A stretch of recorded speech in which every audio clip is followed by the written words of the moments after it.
Assalamu alaikum. In this video, how to make motion text in Photoshop. Let's begin. Then create a new layer, select the type text and select text color. I use this color white and background. Press Ctrl Z for duplicate background. Change the background color.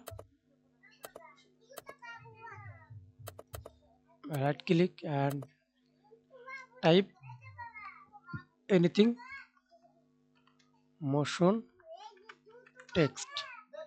Double click middle.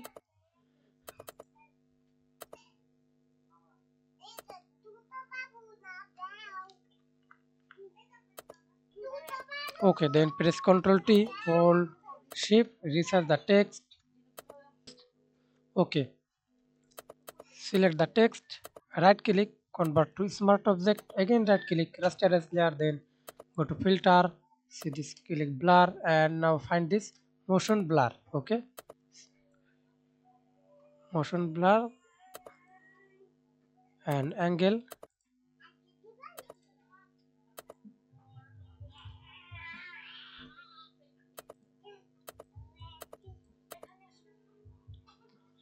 Okay, thanks for watching video. Please subscribe to my channel, like, comment, share.